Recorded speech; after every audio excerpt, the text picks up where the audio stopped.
Assalamualaikum warahmatullahi wabarakatuh. Anak-anakku sekalian, kembali lagi bersama Miss Bunga dalam pelajaran bahasa Inggris. Kali ini kita sudah sampai pada pembahasan kedua mengenai materi keempat kita, yaitu instruction, invitation, and permission. Atau dengan kata lain dalam bahasa Indonesia, suruhan, undangan atau ajakan, dan izin. Meminta izin dan memberi izin.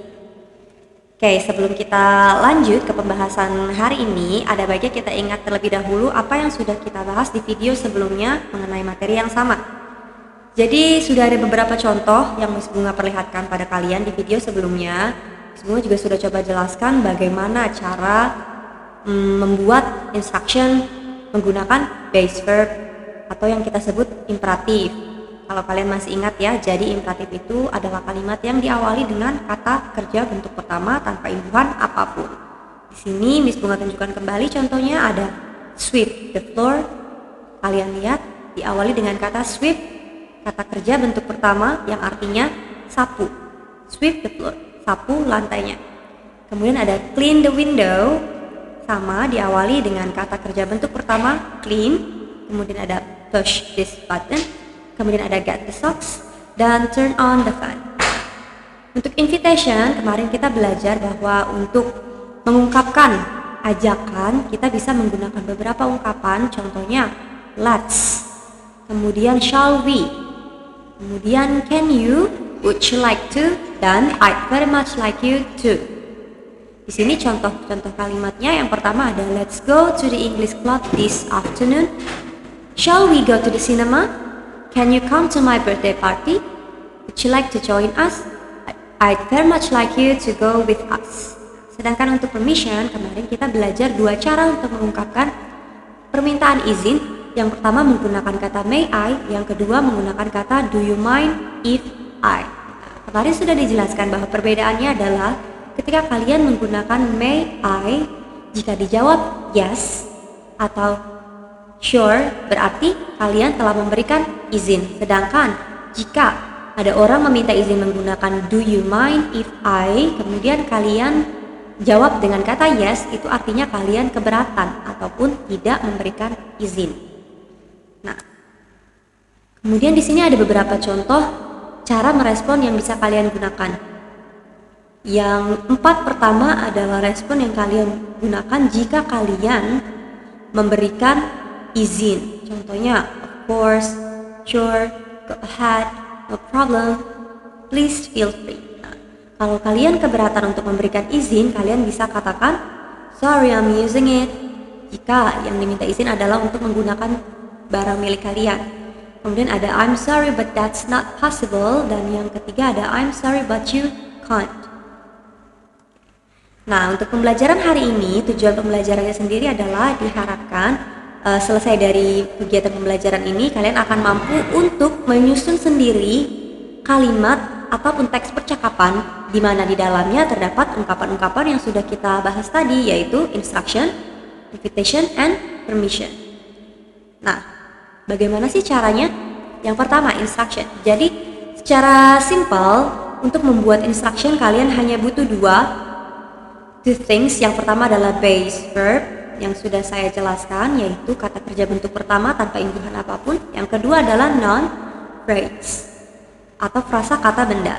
Frasa itu sendiri artinya adalah kelompok kata, jadi dua atau lebih kata yang merujuk pada satu hal. Di sini contohnya ada clean the window. Mana yang disebut base verb? Nah, jadi base verbnya adalah clean. Kemudian noun phrase-nya atau frasa kata bendanya adalah the window. Window adalah jendela, kemudian the adalah artikelnya yang menunjukkan bahwa kalian hanya menunjuk pada satu jendela, bukan jendela secara umum. Clean the window, bersihkan jendela yang mana? Hanya satu jendela yang kalian bicarakan. Nah, yang disebut noun phrase adalah the window, ada dua kata merujuk pada satu hal, yaitu si jendela. Contoh lainnya ada push this button. Nah, di sini base verbnya adalah kata push. Sedangkan noun phrase-nya atau frasa kata bendanya adalah this button. Nah, button adalah benda yang dimaksud, kemudian this artinya ini, this button merujuk pada satu hal. Tapi dia dua kata, sehingga kita sebut dia adalah frasa kata benda. Yang berikutnya ada get the socks, kemudian ada turn on the fan. Selanjutnya, invitation atau ajakan. Bagaimana sih cara membuat kalimat yang fungsinya untuk mengajak? Nah, pertama, kalian bisa pilih dulu ungkapan apa yang mau kalian gunakan. Apakah let's, shall we, can you, would you like to, I'd very much like you to. Nah, setelah kalian pilih, kalian lanjutkan. Setelahnya kalian gunakan verb. Sama seperti tadi, kita gunakan verb bentuk pertama. Contohnya, let's go shopping. Let's go shopping. Go. Go ini bentuk pertama. Setelah let's pakai verb pertama. Kemudian, shall we have lunch at the canteen? Shall we have lunch at the canteen? Have. Have juga merupakan kata kerja bentuk pertama. Can you come to my house? Can you come to my house? Come juga adalah kata kerja bentuk pertama. Would you like to eat with us? Would you like to eat with us? It juga kata kerja bentuk pertama. Yang terakhir ada I'd very much like you to come to the party. Nah, ini menggunakan kata kerja yang sama yaitu come. Nah, seperti yang sudah kalian lihat, semuanya setelah ungkapan seperti let's, shall we, can you, would you like to, atau I'd very much like you to, semuanya diikuti dengan verb one. Nah, setelahnya kalian bisa tambahkan keterangan, misalnya would you like to eat, mau makan, makan apa? Atau dengan siapa? Kalau di sini with us berarti diberikan keterangan dengan siapa makannya. Would you like to eat with us? Mau mengajak makan bersama dengan kami, itu katanya. Kemudian ada can you come? Kemana? Datang kemana? Ajakannya diberi keterangan, baik itu keterangan tempat, waktu ataupun sebagainya. Nah, yang kemudian ada permission atau izin. Kita sudah tahu bahwa kita bisa pakai ungkapan may I atau do you mind if. Kita juga sudah tahu perbedaannya ketika mereka dua-duanya dijawab yes. May I dijawab yes artinya memberi izin, do you mind if dijawab yes artinya tidak memberi izin. Nah, sedangkan cara membuat kalimatnya sendiri, setelah kata may I ataupun do you mind if, kalian cukup tambahkan kata kerja bentuk pertama. Jadi secara umum semuanya sama ya. Ketiga ungkapan yang kita bahas saat ini semuanya menggunakan kata kerja bentuk pertama. Contoh pertama di sini, may I go? May I go to the toilet? May I borrow your pen? Do you mind if I close the door? Kata kerja bentuk pertama pada kalimat pertama adalah go, sedangkan pada kalimat kedua adalah borrow atau meminjam. Yang ketiga ada close atau tutup. Nah, jadi seperti itu. Kemudian bagaimana kita menggunakannya dalam sebuah teks percakapan? Pertama yang penting adalah meaningnya, jadi harus berkesinambungan antara kalimat satu dan yang lainnya. Contohnya di sini antara Amira dan Adibah. Saya bacakan terlebih dahulu.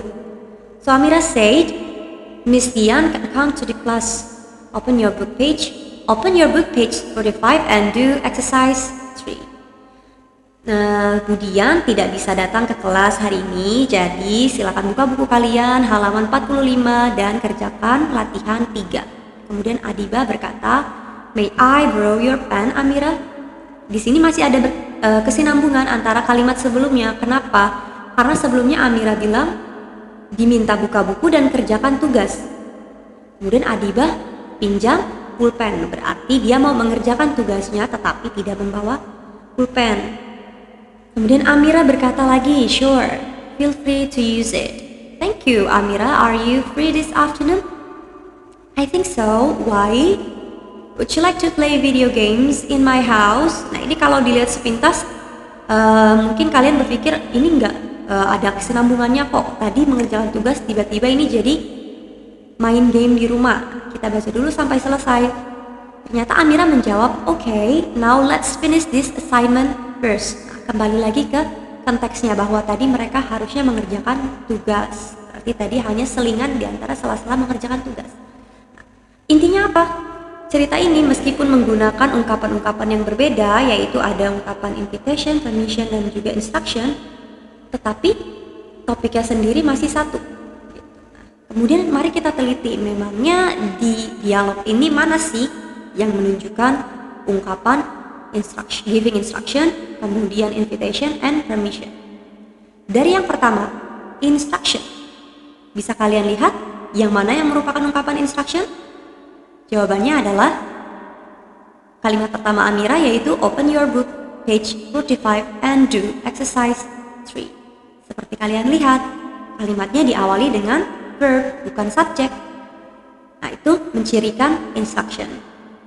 Kemudian, Adibah berkata, may I borrow your pen? Jenis ungkapan apa ini? Ini adalah asking for permission. May I? Ciri khas permission. Kemudian, ada would you like to play video games in my house? Yang terakhir ini adalah ajakan atau undangan. Direspon dengan Amira berkata, oke. Nah, itu tadi cara membuat teks percakapan menggunakan ungkapan-ungkapan yang sudah kita pelajari. Ketiga-tiganya langsung tetapi tetap berkesinambungan. Oke. Sampai di sini dulu pembahasan kita untuk hari ini. Semoga dapat mengerti. Kurang lebihnya mohon maaf. See you on the next video. Wassalamualaikum warahmatullahi wabarakatuh.